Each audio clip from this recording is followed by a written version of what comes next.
In a quiet corner of the world, where meadows hummed with bees and trees whispered ancient songs, there stood a small, round hill. From the outside, it looked like any other hill, green and soft, with dandelions dancing on top. But deep inside, hidden behind a twisty old tree with silver bark, there was a secret door. Behind that door was something wonderful, the Library of Dreams.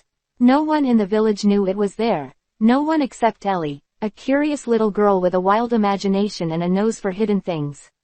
One evening, just before bedtime, Ellie wandered into the meadow chasing fireflies.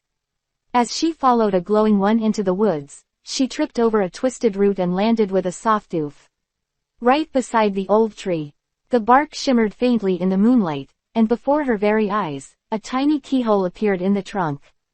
"Well, that's odd," Ellie whispered. From her pocket, she pulled out a little brass key she'd found weeks ago in her grandmother's attic. It had no lock to fit, until now. She slid it into the keyhole, and click.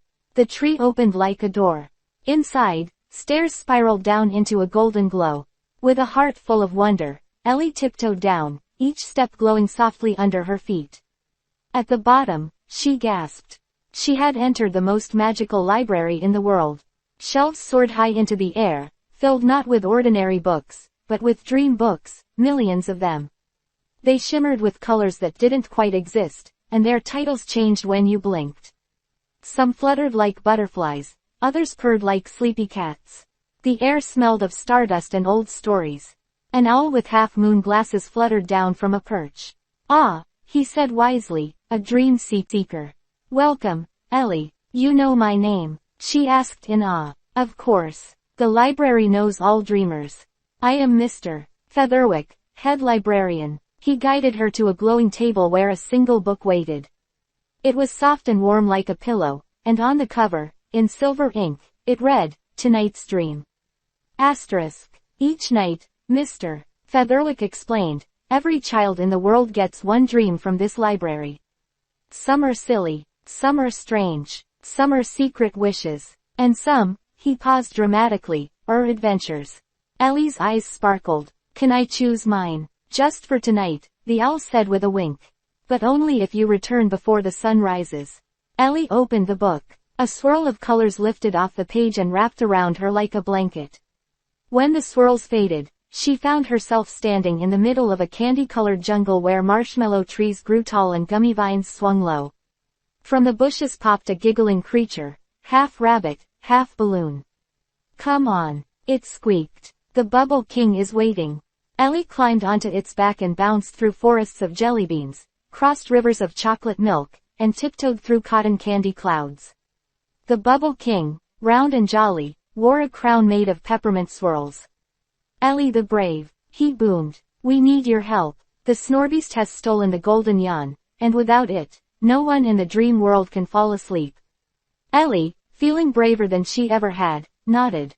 "Where is it?" "In the cave of ticking clocks," said the king. "But beware, it's full of sleepy traps." With a pouch of giggles for protection, Ellie and her balloon rabbit friend set off. They crossed a rainbow bridge that hiccuped with every step, and tiptoed through a field of whispering pillows. At last, they reached the cave. Inside, clocks of all shapes and sizes ticked in strange rhythms. The Snorbeast lay curled around a golden yawn, snoring thunderously.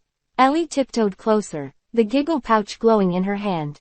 The Snorbeast stirred, then opened one eye, and sneezed. Ellie was thrown back, but the giggles burst open, filling the cave with such silly laughter that the Snorbeast started to laugh too. And when it laughed, it yawned, and the golden yawn floated up, free at last. "You did it," cheered the balloon rabbit. "Now all dreams can sleep again." Just then, Ellie felt a tug. The world around her began to fade, the jungle melting into starlight, the rabbit waving goodbye as he turned into a trail of bubbles. She opened her eyes to find herself back at the glowing table in the library. Mr. Featherwick offered her a cup of warm stardust tea.